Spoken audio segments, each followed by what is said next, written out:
gotta throw the shakas, man. You gotta throw the shakas. We should have a shaka podcast. Hang loose one. Oh, there's a whole thing on shakas. There's like, the hang loose shaka. Yeah. And then the hey, what's up shaka, high up here. And then there's like the I'm tough shaka. It's kind of, you just gotta, you're pumping that bicep with the strong shaka. I kind of like this one recently. No, you gotta have the, you got the punch out shaka where you're punching out with your tricep. You kind of tighten it in, and then you get you have the pull in shaka where you're pulling it in and doing the curl, the shaka curl. Oh, wow. I forgot about this. Hey, what's up? You should just add that at the end of every segment, and then just collect them all. A shaka how to. Just like. And then there's like, yeah, shaka, where you give them the 2 shakas and you give them the big smile. Yeah. I don't have any more shakas. Fun time.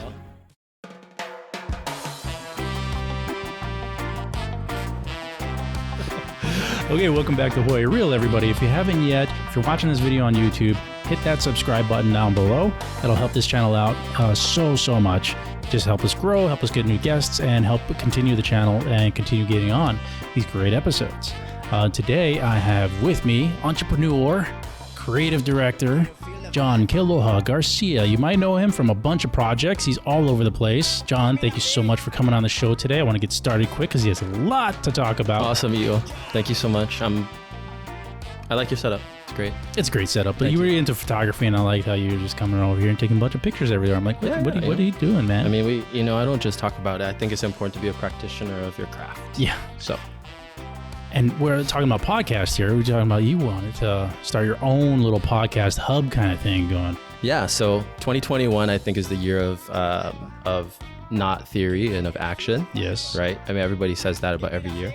And so over my career, over the last 20 years, I've done a lot in audio, from being on recordings or being on shows. I've also had my own podcast. I had a YouTube podcast at one point. And my role, I think, as a creative director here is more to help other people shine, and so I think for the first time in a long time, I feel like, it's time to come out with some thought leadership, but I can still be true to who I am and build a hub for other people who want to do the same. Okay, so I usually ask this question kind of later on in the episodes with some of the guests, but what is your life philosophy? My life philosophy. That's a deep question. The first 2 things that come to mind is gratitude, I think. Just because I feel like that's the one thing that if I'm feeling down or if I'm feeling defeated, I think if I focus on gratitude for long enough, things shift. And I think, I've had some pretty unique struggles in my life that have taught me that adversity really is what I make it. And so, I would say that's my philosophy. Be grateful, and nothing good gets away. No experience is wasted. And so I carry that same philosophy through my work as a creative director. So what are you doing these days? Being very grateful. No. So, I think we can probably put an archive on my life. Right. I've been in Hawaii. I was born and raised here as a Hawaiian boy, on the west side mostly, and split between Townie here on 17th Ave. And so I spent most of my childhood years growing up at my grandpa's house, understanding that culture and that space and Nanakuli. And during the week, I went to school at town. And so I'm spending a lot of my current days reliving those childhood memories, building things and building innovations and solutions that remind me what it meant to live in Hawaii in such an amazing time. And I think to just be in alignment with that part of me. So that's where I'm spending a lot of my time. Yeah. So we can dive into that. We could totally dive into everything, because when I met you, you were very much into entrepreneurship and starting your own different varying businesses and doing a lot of web work. Yep. Right. So a lot of people might know you from some of the websites you've done. You've done some pretty nameable websites here in Hawaii. Yeah. So I've been a web developer right out of high school. I started learning web development. I started my company right out of high school, and I was doing marketing for different brands and people. And so people in Hawaii mostly know my work as a web developer. So I've worked on websites like zippies.com. Everybody knows zippies.com. Everybody knows Zippies. Kamehameha School's website, ksbe.org. Paipai Oheia. There's a lot of honoluluadvertiser.com is another website that I helped to run for a couple of years when I was in journalism. And also another website that people might know is Frolic Hawaii, which was Nonstop Honolulu. And that's another company that I started with, Diane So, who is the editor. I see. Yeah. So you're all around people, they go to these websites and they look at these things and they see the functionality of the websites, but they don't necessarily know all the work that goes into it in the background. So thank you so much for working on those websites. Yeah, it's my pleasure. Yeah. Zippy's is good They've to go. redesigned it since. I'm going to take my jacket off. Oh, yeah. You mind? You're getting a little sweat in the top of your brow there, but I know. Yeah. They've since redesigned their website. So, I can't take credit for that anymore. So before you came back to Hawaii, because you were in New York for a little while. Yep. What were you doing there? Sure. What brought Hawaii boy over there? I was exiling. Exiling? Yeah. What made you exile from Hawaii? Do you mind? Yeah. I think I was feeling a little claustrophobic in my own market. I think after so long, I felt like I was running out of time and like seeing the world. Even though I've been very fortunate to travel to a lot of different places, I felt like I've never been away to build something. And so this is my chance to really go and explore myself, understand who I am. And so I did. Do you recommend that for Hawaii people that are stuck in a I was rut? recently, I was in a meeting with an entrepreneur and he said, I think it's so important for Hawaii people, for Hawaii kids to go away and like find themselves. And I think there's lots of value to that, but I think it's more important for them to find themselves here in the context of Hawaii. And so going away made me realize how much I need to be back here and seeing other people's cultures and seeing how much they celebrated the things in their life and their ohana taught me that I could be doing the same. Here. And so that's what, here with my ohana, with my family and friends. So how was that transition to you when you came back and you're doing some native Hawaiian stuff right now, right? I am. And so the transition there was great. A lot of people are like, well, it must be different. They're both islands, Oh, Manhattan. Yeah, Manhattan and Hawaii. And so there are similarities geographically, but that's about it. Well, they do have LNL. Here's what I'll tell you. New York has, just like Honolulu, culture. Culture. A lot. As a melting pot for It's a huge melting pot. a lot of lifestyle culture, right? Yeah. So music, cinema maybe more LA, fashion, art, graffiti, Soho, Canal Street, all of these iconic places. Fun fact, that's where my grandparents met. Canal Street? No, my grandfather, Hawaiian boy, he's from Hawaii, meets Puerto Rican grandma, and I think they're in Brooklyn at the time. We mentioned this before. I'm Hawaiian Puerto Rican too. Yeah. And so Word. Yeah, word. I would, yeah. I was gonna say the Puerto Rican equivalent of that. Wepa. Okay. Wepa. Yeah. Exclamation. And so actually New York was also a big part of understanding that side of my heritage. Yeah. Huge Puerto Rican. Huge Puerto Rican population there. Spanish population, and also a hub for cultures. When you think a lot about like Staten Island and immigration and sort of getting like these gut feelings that my ancestors traveled, on my Latino side traveled through New York to Hawaii, right? And so I don't know much about my grandfather. He passed away when my father was 5, but I can still feel him. I felt him through my father and what he didn't know about my grandpa. But that was, for as proud of, and I say this all the time, for as proud as I am at, being a native Hawaiian, I was closer to my father growing up. And so I'm almost afraid of that side, but I'm super proud of it. And so, I think once I wayfind within this space of Hawaii, then I can branch off and explore Europe. And nice. Unite the two land bases. Yeah, so a little about me. What are you going about? And what are your aspirations in Europe? Probably international recognition for our people. As sophisticated as we were. Yeah. Prior to the overthrow, and I think uncovering the ancient technologies like ahupua'a and the phenomenon that is the spirit of Hawaii, aloha. I think these are all models for world peace. As weird as it sounds, I think the world needs it. But we can tell the story of our people and the history of its sophisticated culture, language, and religion, I think, through our actions now. And so a lot of that's deep Kealoha and understanding the systems that used to exist and then creating technologies to revive them. Right. Because, I just had another guest on prior to this. Talking about Kalakaua was one of the first heads of state in the world to circumnavigate the globe. You know, and we're trying to bring back more of a Hawaiian traveler type of aspect to this new generation that's growing up. Sure. And see that, hey, you don't just live on the rock. Like, we have to also spread the aloha throughout the world and show the world what we have to offer, but then bring, you know, learn from the world also, and bring that back to Hawaii. I think it's super important. Like, it starts with self-awareness. For me, I gained that self-awareness by traveling. And so, you know, whether it was for the Honolulu Advertiser, I had to sort of travel digitally, right? For Kamehameha Schools, travel physically and get that knowledge. And so now, you know, as an executive advisor at the Nation of Hawaii, we're doing both. You know, we're working on nation building in the digital space. We're incorporating and infusing technology and innovation into the work that we're doing to help people at the beach right now in Waimanalo. And so it starts with getting our Aina back, and, you know, whether we acquire it or wait for a process to happen, and getting those people off the streets, getting our family off the street, and doing actual things to solve the issues within the social pillar for our people.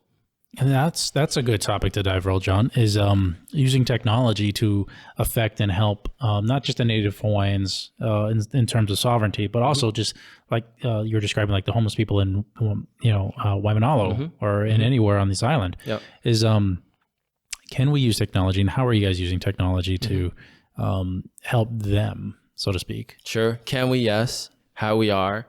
In many different ways. I'll name one. So a project that we started actually in 2019 in partnership with the Internet Society at Pu'uhonua Waimanalo for Nation of Hawaii is our community broadband network.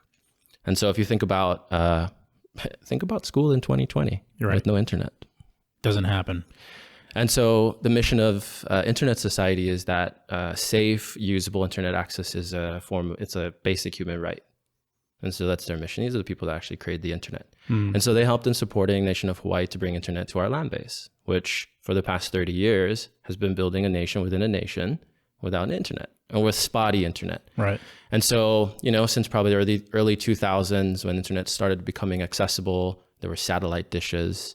And I haven't even talked about the other infrastructure of the land base. We're talking about internet. There weren't any homes here. These people were houseless when, after the occupation, Uncle Bumpy took about 200 people up there, and this is the start of building what is the Pu'uhonua now. And so there are homes now. Everyone there built their own homes, right? They used to be tents, and used to be just a platform.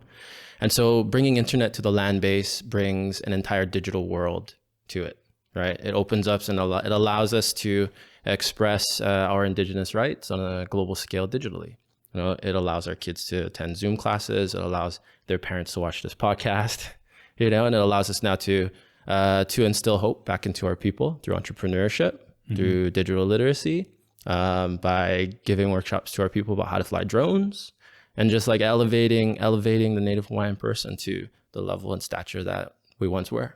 Right. It's like bringing, you know, there's so much of the economy nowadays that's just done digitally. You know, you have people quote unquote, working from home and doing online businesses and stuff like that from just the comfort of their bed with a laptop. Yeah. You know, so that whole digital internet part is probably what was missing from, you know, the Hawaiian movement over there. And once you bring that in, you open up all these doors. You know, you open up entrepreneurship, you open up business, you open up sales, you open up banking, you know, all these things that maybe aren't accessible without the internet. Sure. You know, you attach the internet to that, and you open up all these doors of possibilities. You can start to heal. Yeah. And so that's like kind of deep when I say it that way, but when someone has hope, I think when someone has resources and they feel supported, then that's when we can start to break through like insecurities about ideas and things like that. I spend a lot of time with people, and people hire me to help them launch their ideas. We give it a name, we give it a face, but mostly people hire me to kick ideas out the door. Because I think that like at the core of launching something is like the need to be okay with it, be pa'a with it, and then letting go. And I don't think that it's not necessarily about people not being able to launch an idea, or they're procrastinating, or like they're not in good relationship with their word. They're just holding on to it so much that they don't ever let it go. And so creating a safe space for that kind of expansion and instilling the idea to shift the mindset beyond like scarcity thinking to all ideas are great and we come up with new ones every day. It's just, I think having self-awareness to discern which one should go now is the magic. That is the magic. And that is the hard thing. and we just had this debate before we started rolling about, what is the worth and the value of an idea? My thing is like, if it's an idea that's just in your head and you haven't shared it with anybody yet, its value is worthless until you do something with it. And once you start sharing it verbally or writing it down on paper and actually, handing it out and getting that idea into other people's heads, that's when you start to build value on it, bit by bit. And until you actually take action on the idea to implement it, it's not really worth anything prior to that. Sure, definitely. And so my rebuttal to that was, well, you could sell ideas and do nothing with them and just dream them up. Right, but then you're actually doing something with the idea. You're putting it into it. Yeah, no, totally. There's many different ways to look at the ideation process. Right. But I think like innately we're all creators. I feel like everyone has a dream. Everyone's got an idea of why something should be better. I think the variable comes when you want to reach a critical mass and like your intent behind having a passion and solving that challenge, right? It could be something that's totally useless to most people. It doesn't matter. I think training ourselves to be more in alignment with the things that we really love, not necessarily why, right? But like starting there so that we can express from true choice instead of like expressing because I think this is what people want to hear. So that's another podcast. Yeah, it's hard to differentiate too. Like, what do I want to share? 2 minutes left. No. It's like, what do I want to share versus what do people want to hear, right? Yeah. That's always a disconnect, and you have to almost self-criticize when you're talking about debating on what to share. Sure. Well, but people start editing what they should share based on what people think instead of getting the whole picture, the entire exhale of their aspirations, and then saying, what's the best way for me to design this in the context of who wants to hear my message? And so that's a different mindset from like, okay, I'm good with that. And then you're back to like a level 1. Right. So you want to like give it that expansive space and then create the perfect scenario and then understand who you're speaking with and then see what happens. The rest doesn't matter. You can't really, unless you're psychic. And I mean, a lot of intuition goes into this work. And so you design for the failure too. But that's another thing. Yeah. If you don't fail, you don't learn, and you don't learn, you're not going to grow. So risk versus risky. Right. I mean, we're talking about like lean startup methodology and like, incubating ideas now, but I think it starts with self-awareness and like the journey, like putting rigor. Ira Glass, when he's a NPR host, famous thought leader, says you really won't feel good about your work until you put a volume of work out. And for a long time, many years, you'll feel like you're just not really hitting the mark. And so, but you won't get there until you actually put the work in. So a lot of, you put 10,000 hours in. Yeah. It's the only way you really know how. Yeah. Okay. So like in the context of procrastination and launching things and doing things that you love, what was the biggest obstacle for you in launching Hawaii Real? Ooh. And I think real quick, I want to make a comment. I was taking a shower this morning and I was like, man, EO was like a couple years ahead of this. Oh, you're thinking about me in the shower? I was, bro. It's Valentine's Day. Hey, I was using my own soap brand too. But yeah, no, I was taking showers where I have my most profound thoughts. And I was like, man, like I recognized that EO was really on the curve of this podcasting thing. And so I'm seeing a curve here that applies more to me in me trying to do my own thing. And so what was the biggest hurdle in you like launching it and doing the thing? Hurdle. So my biggest hurdle, and it continues to this day, is finding guests. And I've always wanted to do the podcast with an interview style where it's a guest that I can talk to and question and hear their story. Not necessarily interested in my story, even though people are like, dude, you have such an interesting story. You should share some more and blah, blah, blah. So I think along the way, the biggest hurdle has been getting people on the show and finding scheduling conflicts and stuff like that, and just getting them on the show. As far as like starting the podcast and everything, once I got an idea like this in my head, so my creative process is this: if I get an idea in my head that I like and I think I want to look at, or I want to buy, or I want to pay money for, or to see, or something like that, I look for it on the internet. I Google it, YouTube it, whatever. If I can find it, great. I might be a customer. If I can't find it, I might have an idea to create it, right? So that led into my original product for Rollerfly.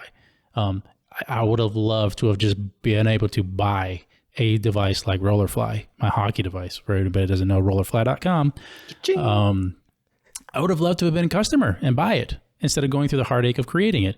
But it didn't exist. It just didn't exist in the world. There was a need for it. I needed it. And I knew if I needed it, somebody else needed it. Sure. So create it.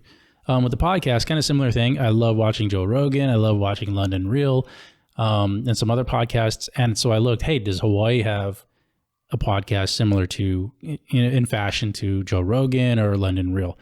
No, we didn't. We had podcasts, but nothing to the quality extent that they had, where you had a one-on-one interview, where you're really getting to the depth of a guest, and the video quality is good, the audio quality is good, and it comes out, hopefully weekly. And so that didn't exist, right? I couldn't find it. There were, like I said, there were other podcasts that were okay, and there are some really great podcasts out there from Hawaii. But when I didn't find what I was looking for, I said, hey, okay, create it. Sure. Those are, I think, in my career too, I think the ideas that I felt like I wanted the most are the ones that I had the most passion about to finish and to actually like build it and get it to a place where it has some commercial viability. And so kudos, 60 plus episodes later. 60 plus episodes. Yep. Still going. Fun fact on podcasts, most don't make it past 7 episodes. That's so funny. I was looking at my podcast the other day. It's called the John and Alex Show. The John and Alex Show. And it was just a side idea. I think it was like the start of a year, of course, hey, let's start a podcast. And there was this girl, Alex Roth. And at the time she was doing communications for Malama Honua. And I liked her style. I was like, hey, we should do a little talk story, a little 30-minute thing. So we did it for like 8 weeks, where we had 8 episodes, whatever it was.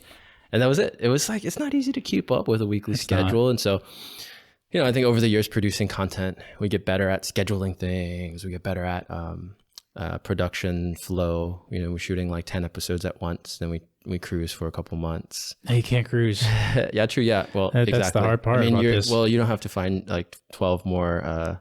Well, maybe you should. You should. First episode from EO's masterclass on how to build a podcast. Yeah. So I got to change up the podcast a little bit and try to find more ways or an avenue to turn it into something lucrative where it is, commercially viable and it does have actual tangible value as opposed to just talking as a hobby. Sure. Well, I'll tell you that the common denominator, whether it's like when I'm talking to a company, whether it's a startup or it's an $11 billion corporation, it always comes down to content. And so I think that you have the surface area, you've built the surface area up, if not in experience, in thought leadership. You could probably recut a lot of the stuff. You can reimagine it. But you've got the stuff that people are trying to create and make, and you've got the consistency of it. And so now you're in a really fun place where you can start to understand the impact you've made. You can start to understand what your product is and who's watching, what makes it exciting for them, and dial that in. Which is cool. It is cool. Sounds like a vision boards in your future. It's like when I look back, it's like, yeah, I've been doing this podcast for over a year, try to get one episode out a week. So 60 and you're recording episodes. Them as like live. So like this is going well, it's not like live next week or whatever. I mean, it's like 1 for 1 kind of thing. Right. You're living paycheck to paycheck, right? Kind of. If I miss this one, we don't eat. And sometimes it's hard. And sometimes I set up a guest. It's like, hey, can you come on the show like in 3 days? It's like, oh, okay. And I've in the month of January, I had a lot of people cancel. So it was like, it was hard. So I haven't been putting out stuff. And then my work schedule changed for my regular job. And so it's been harder for me to actually focus on the podcast and stuff. So sure, definitely. Maybe it's a good idea to do another model of like, having questions submitted and like single podcast type thing in the can for a rainy day, or I don't know. Maybe, or just do it myself. Yeah, totally. Just film myself podcasting. I'm thinking of like, some of the podcasters. When I was in New York City, there were a bunch of radio people that I hung out with, and they all had like their own little podcast platform, and they just did it. They're like kind of naturals. They're at their DJ booth, and they just turn the camera on, and so it was ready for them, easy for them. So I always think back to like, oh, what quality was that? They always had a really cool looking space. They always had swag. And then it was more about like just tuning into the swag than it was what they were really talking about or who they were talking about. Something you could rely on, my daily dose of swag. Just a thought. I feel like it's probably similar for people who I think if I was to do a single podcast show, that'd be like, I digress. Because I tend to do that, like talk about one thing and then turn off and go on the whole tangent on another thing and then come back and turn off on a tangent on the third thing. It's like, what is he talking about? Like, what's your podcast about? It's like, nah, I don't know. Everything. Talking. Hawaii and real. Those are like our real. two standards. Right. Because hey, come on, everybody, Hawaii. You're sitting around talking with a bunch of friends, having some beers or whatever. What are you guys talking about?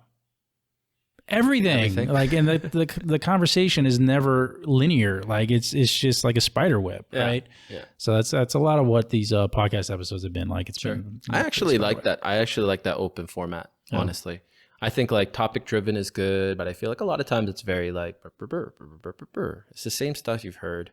You know, like start with the hard questions, and then we're like, what? Introduce your name for us at the end of it.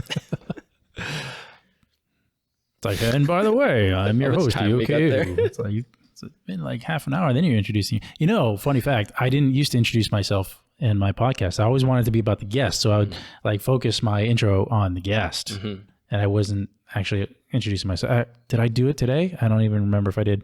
No. Well, I remember your introduction to me. Yeah. Well. Yeah. You're introduced. You want to reintroduce yourself? Yeah, it's your host, Iokeehu.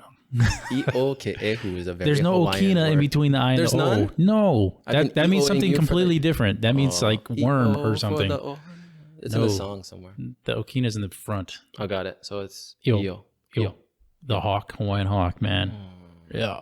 Thank you for that. Olelo Hawaii. Did you see that Hawaiian movie on Netflix? Ohana. Finding Ohana? You know, not yet. And this Jesus, is it's been out for like 3 weeks. Come on, buddy. I know. But I'll say this.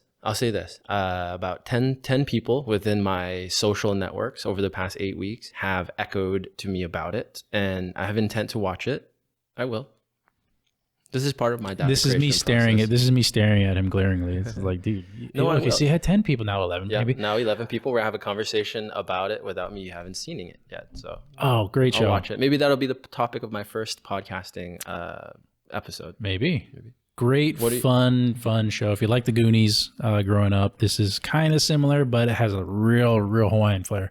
But my thing that I was going to say about the show is that the brother in that show, the older brother, his name is Ioane. And they make it a great point throughout the whole movie to say his full name because he goes by E as a nickname. And to myself, I'm like, why would he go by E? Like, just E-O. Like, whatever. Interesting. You don't see Joseph called J. Right. I mean, I guess you could, but you could. That's by the first letter. So do you think that Finding Ohana was a good representation of the culture and the place, the essence of Hawaii? For Hollywood, yes. You know, and you have to realize, and I know not just natives, but locals here might have a different opinion and might see that show and be like, yeah, you know, it's really stereotypical kind of thing, but you have to realize that they're showing it to the world. Right. So the world is going to have to see that. The world's going to have to be entertained by it. It can't just be something that is just entertaining to locals here. Sure. So on that level, I think it worked. There's a lot of cultural insight in there. There's a lot of historical liberties taken, but it's a fictional movie. Sure. Yeah, I respect that. I believe as long as the director has the right intent and can defend the work that's done. Yeah, the intent is definitely to defend and promote Hawaiian culture, Hawaiian history, Hawaiian ancestry. Sure. So in that respect, I think they did a good job. Sure. Same director as Aloha, I think, from what I've heard. Which was weird because that blonde-haired girl was Chinese in that movie, Aloha, right? Yeah. It was weird. Style? Okay. But again, they're trying to get a larger audience, right? So you can't just get local actors. Sure, definitely. So she is probably the only one available for the job too. Maybe. Nah, it's good. I think that I'm excited to see more content by people from Hawaii telling our stories. Or maybe even like a Hollywood director or two that they are Hawaiian.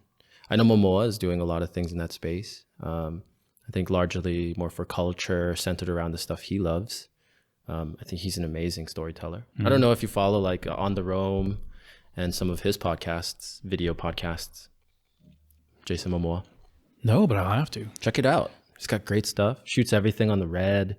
He has like a vintage Leica camera collection.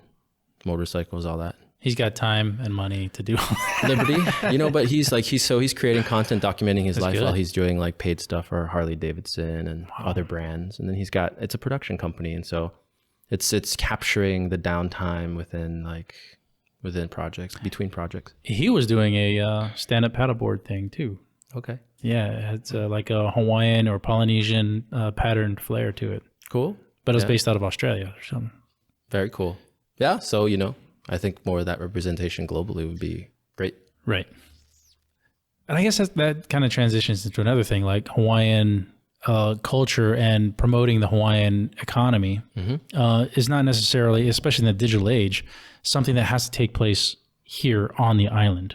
Virtual. Yeah, no, it's about exchange, right? And it's about it's about exchange, human connection.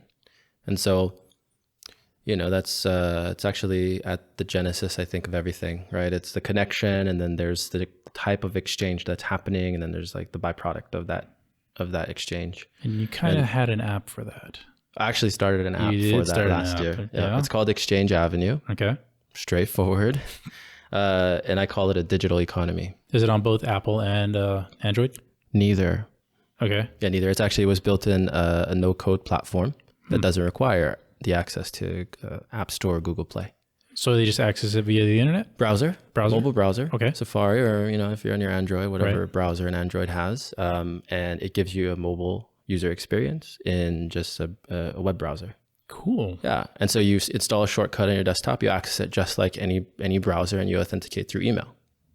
Interesting. So circumventing Apple and Google Play. Yeah, we just, this is the technology that was available to us, and it doesn't, being on those platforms doesn't impede us from reaching the people we want to reach. Right. Right. ExchangeAvenue wasn't built and wasn't meant to create something that we're going to exit from.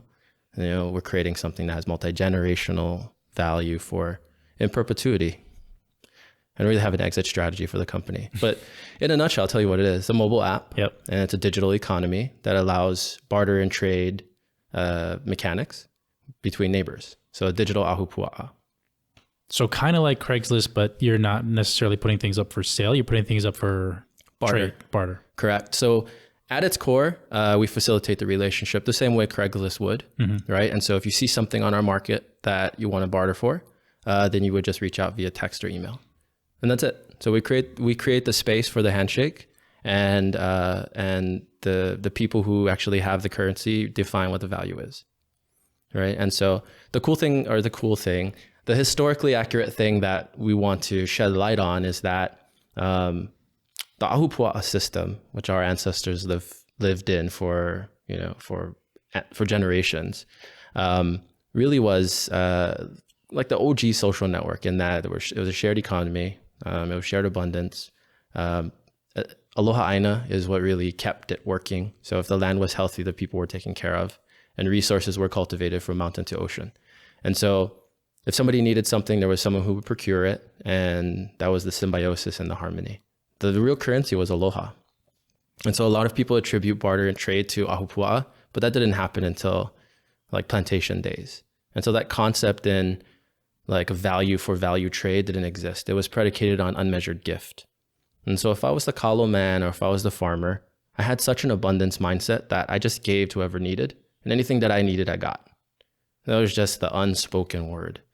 And so a lot of our mission at ExchangeAvenue is to restore these ancient economies and be a portal to those technologies that our ancestors pioneered. Yeah. But in a modern way, using technology. Correct. Using a mobile app platform. Right. Yeah. But we're bringing back that economy. What's one example of a successful bartering system or a successful barter transaction? Sure. So right now, if you're on Hilo and you wanted to learn how to ride horses, you can do that. So there's horseback training, horseback riding lessons in exchange for fruits or veggies. Boom. That's awesome. Yep. Here's another one. Vegan ice cream company in Kauai. They're looking for botanicals, and they're looking for like fresh fruits and veggies that are locally grown. So they're using ExchangeAvenue to crowdsource resources. Because you can't maybe buy strawberry guava or like star fruit. It's not maybe like readily available, or things like hanapepe salt or fresh grated coconut milk. Those are all on ExchangeAvenue now. And so It's a people's economy. Our marketplace is home to goods and services beyond like things. You can actually exchange aloha, mentorship, events, opportunities. These are all inflection points for exchange. And so our app captures these functions and helps people to organize and connect better. Interesting. Yeah. I don't think I haven't heard of that before this. Before I talked to you about this whole app thing, I hadn't heard of any kind of technological thing where they're connecting people like that. Sure. There's barter and trade platforms out there. And so we call ourselves a barter and trade marketplace, but we're really a digital economy that's built for indigenous people. And so we want our software to obviously go to the people of Hawaii first. We're working with Pu'uhonua Waimanalo now to roll this app out. We have over 800 members. I launched it last year through the Purple Prize, which is an indigenous incubator. And so that experience really gave me a lot of insight into how to technically launch a company. I've been launching it non-technical, bootstrap for like the past 20 years. So this is the first time I get to like build an idea in that way. And the Purple Prize, we ended up taking second place. We won $20K. What is the Purple Prize? It's an indigenous accelerator. And so it's meant to take design thinking from Y Combinator. So that same methodology and mindset. So 6-month program, and it takes an idea from concept to completion. The thing that makes Purple Prize different is that it's through the lens of indigenous practitioners and it's through the lens of our EK. And so we can ideate from a more authentic point. And they did an amazing job really at opening my eyes up to so many different aspects of bringing an idea into the world. Major key. Thank you, Alec, and the crew out there. Major key. So, your ExchangeAvenue, where do you see that going in the future? And is it where you need it to be, or do you see it growing? Growing for sure. So our plan is 18 to 24 months. We want to raise $250,000 to give us that runway. Our long-term vision, I would say probably 3 to 5 years, we want to reach 1% of the global indigenous market. Which is what? 4.7 million people. Okay. Right. And so we know that if we can reach 1%, then we'll have a pretty good critical mass where we can build a $60 million a year company. That's huge. Yeah. And coming out of Hawaii. Yeah. Yeah. But that's just the start, because that's just the indigenous person. And so if we reach, say, 10% of the global population who's interested in doing barter and trade, paying $1 a month, I think we can build over $100 million company. What's to stop somebody else from creating the same thing? Nothing. But it won't be through the lens of Hawaii. Unless they do, that'd be great. Please, Kanaka, let's create more of these exchanges. But here's our plan too, is we want to help to inspire other indigenous cultures by open sourcing our software to other tribes and to other communities who need it. And so the way that we've built it is actually allows us to switch out colors and language. And in fact, we're talking to an organization in Costa Rica now to facilitate a produce exchange in the Amazon forest using ExchangeAvenue. So it's just another one of our profit centers. So is there a barrier with internet connection to indigenous people using the app? So historically, indigenous people have the bottom of the barrel for everything. Yep. Because of the way that we were treated. And so we also, as a result, we have the worst social issues: health, housing, homelessness, mental health issues, multi-generational incarceration. And so barriers for indigenous people, no, email me. How do they email you? Oh, John at ExchangeAvenue.com. No. So we're getting to the point where we're talking about like, so you mean like tech? Is there a technical, actual physical handle that is a barrier to indigenous people as far as having that connection? I went down a rabbit hole there, but yes, there is. Yeah, email me. It's like, how do I email you if I don't have internet connection? I'll help you evaluate those things. No, and so this is where I think we have to work together to bring those resources to the places that need it most. Sure. So in the Estango, that's the exchange that they create down there in Costa Rica. They have the women indigenous leaders who have internet access. They're using WhatsApp right now. So you have like 5 or 6 different leaders who are going to a couple hundred farmers and purveyors to see what they have available. And they make a list, and then once a month they meet at different areas and they do this exchange.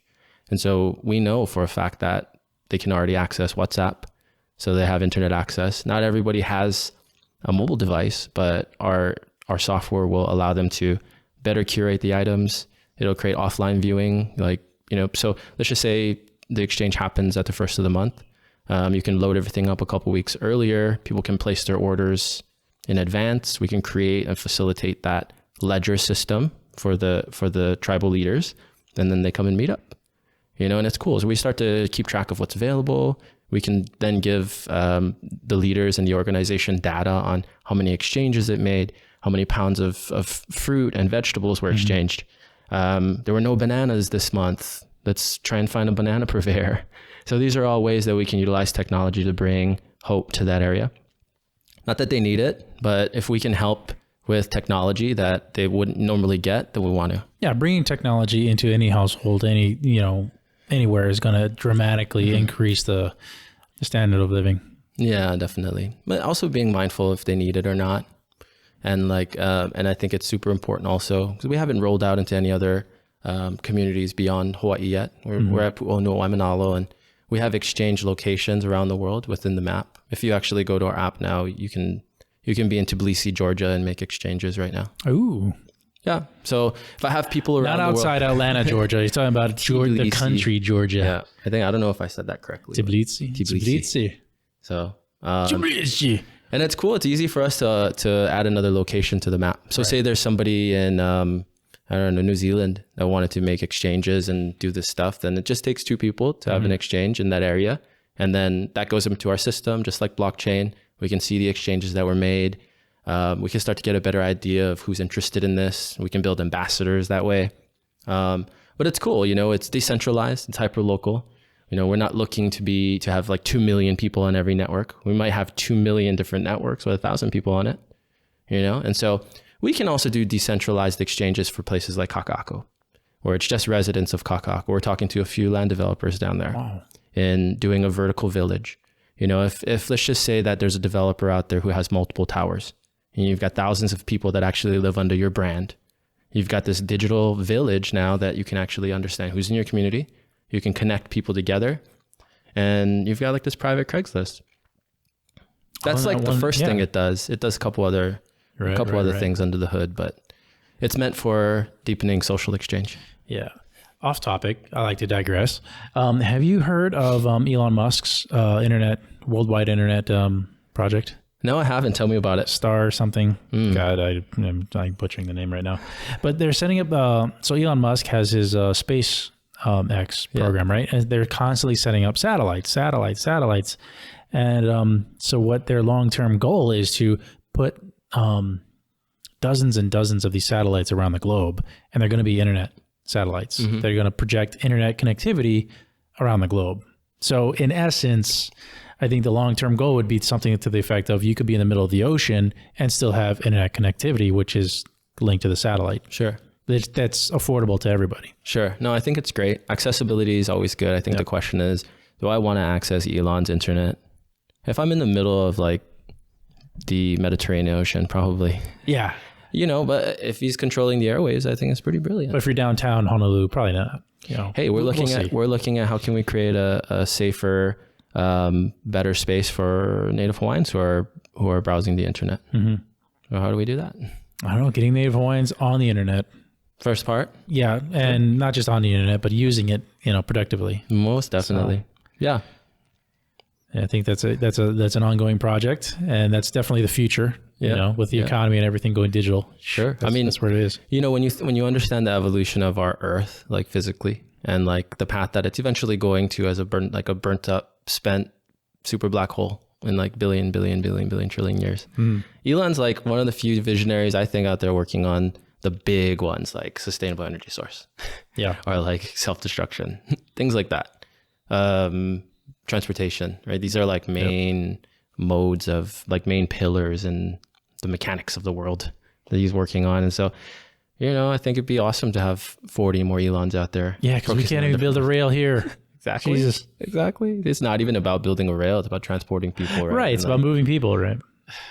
But then with the digital world, it's like, do you need to move that many people? Right. So when are you running for mayor? Me? Never. No. Yeah. I thought you were running for mayor. No. You got the name Garcia. Oh, Garcia, right. Yeah. I told my boys, hey, you guys should grow up and go into politics as brothers. That'd be fun. Hey, I think we need more self-aware Hawaiians out there in that pillar, 100. Yeah. Definitely. You know, so I've been in touch with the Native Hawaiian Chamber of Commerce. Hats off to them. Thank you. And I like, you know, how they're trying to get a lot more Native Hawaiian business, not just business owners, but businesses, and I'm sorry, not just Native Hawaiian owned business, but businesses that also cater to and help out, you know, in some way, shape, or form, Native Hawaiians together. 100. I'm super open with that. Like, I don't think it's ever, you know, as much as I like to try and embrace my Hawaiian side, I don't think it's ever shame to like butcher some olelo Hawaii or whatever you're trying. Your intent is good. And I think the same for other people who genuinely want to learn, and maybe they don't have the koko, but I know some non-Hawaiians out there with more aloha than most people. And totally. So, yeah, you know, I like to try and bring that openness to the culture and educate and learn more than like project. You do project a lot. Not talking about vomiting. but you know, but you have like here. This huge positive energy that is always projecting. And every time I see you, you know, you got a smile on your face, and you're always got like something positive going, even when you have negative outcomes in your life. It's like you have this positive energy. It's really good to see. Thank you, man. Yeah. Thank you. I appreciate that. EO. Yeah, not EO. I think. What is know EO? what's interesting? Is that like worm or something? I'm gonna check out maybe in a minute. Yeah. Thank you. I appreciate that, and I appreciate you having me on. And I'm really looking forward to seeing this platform expand. I think that this is such a good example of.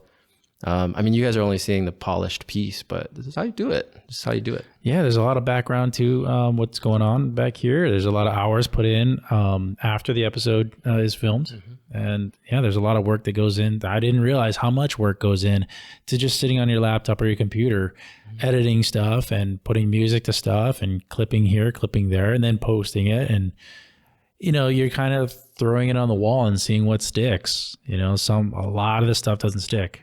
So it's not an easy process. No, it's good and bad. I mean, when we first met a couple of days ago and you asked me to come on the show, we talked about procrastination and we talked about like launching ideas.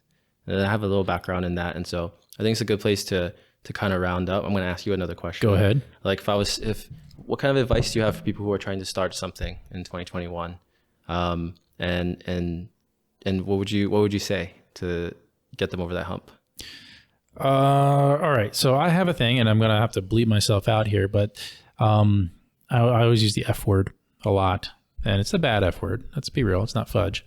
I have to tell my own subconscious to effing shut up, or to effing just do it a lot, or to effing get up, get off the couch, get out of bed, you know, get this done.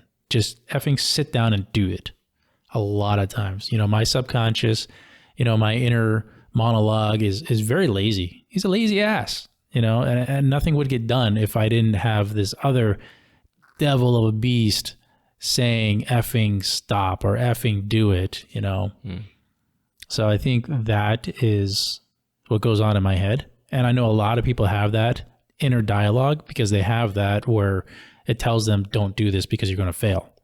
No, you have to have that other dialogue saying, tell that other dighead to shut the F up and just do it. You might fail, but you're going to learn as you do it. You know, until you have that mindset or that voice in your head telling yourself to just do it. Effing stop being lazy. Get up and do it. Get off the effing couch. You know? Yeah. That's like the big thing that I have that I try to impart on people. It's just like, tell yourself to shut up and do it. And that's Nike's slogan, right? Just do it. Just do it. Yep. You know, why do they have that slogan? Because that's your inner monologue talking to you, telling you not to do something because it's hard or it's difficult or it's too hot out or whatever, you know, just do it. Yeah. Fail, you're going to fail. You know, don't be afraid of failure. But until you can do it, until you can get that inner monologue in your head. And that can go for anything, not just building off your ideas. That goes into, you know, building your health, starting a diet, you know, going to the gym, you know, going, you know, surfing, starting a hobby, you know, reinventing yourself. 100. You know, just do it. Just effing do it. Yeah. It's not that difficult of a concept. So thank you for that. Yeah. So, you know, like when you watch like all the big podcasters, Gary Vee, all these guys, and they cut like the hottest 30 seconds out of the thing and they promo it. That was the piece right That there. was the piece. That was your piece. Just effing do it. Yeah. Just effing do it. I could have a whole podcast just on whole episode and just effing do it. Yeah. Yeah. You know, for me, I like to encapsulate that entire thought in a quote. That's never underestimate the importance of diligence as a virtue. And so that effing part in me is just, I can be more diligent in this. I can be more diligent in that. And so just like for me, every single second, as soon as I'm met with like that energy of resistance, then I'll switch or I'll just get over it. Just be diligent with it. Like life is a series of little motions, little commitments that we make. So I keep it right there. Here, right there. When you add 1 million of them up though, you got a sick podcast. All right. Yeah. Just do it. Just do it. All right. We're closing out on time, man. Thank you so much for coming on the show, John. It's my pleasure. Yeah. The name of the website again? Exchange Avenue? Exchange Avenue, yeah. You can follow. Is it .com or .org? It's .com. .com? Yep. ExchangeAvenue.com. You can follow Exchange Avenue on Instagram at ExchangeAv. Okay. And you can follow me at John Garcia on Insta. Send me a request. It's private now. We're crafting interesting spaces for people to learn things in and express. And so I'm looking forward to, seeing this live and doing my own content. Right on. Always a pleasure talking to you, John. All right. Everybody, as always, stay happy, Hawaii. You got to throw the shakas, man. You got to throw the shakas. We should have a shaka podcast. The hang loose one. Oh, there's a whole thing on shakas. There's like, the hang loose shaka. Yeah. And then the, hey, what's up, shaka? High up here. And then there's like the, I'm tough shaka. It's kind of, you just got to, you're pumping that bicep with the strong shaka. I kind of like this one recently. No, you gotta have the, you got the punch out shaka where you're punching out with your tricep, you kind of tighten it in and then you get the, not much there. You have the pull in shaka where you're pulling it in and, doing the shaka curl. Oh, wow. I thought about this. Hey, what's up? You should just add that at the end of every segment and then just collect them all after. A shaka how to. Just like. And then there's like, yeah, shaka, where you give them the 2 shakas and you give them the big smile. Yeah. I don't have any more shakas. Fun times, man. Oh, I got a bunch. All right. All right. Thank Aloha. you.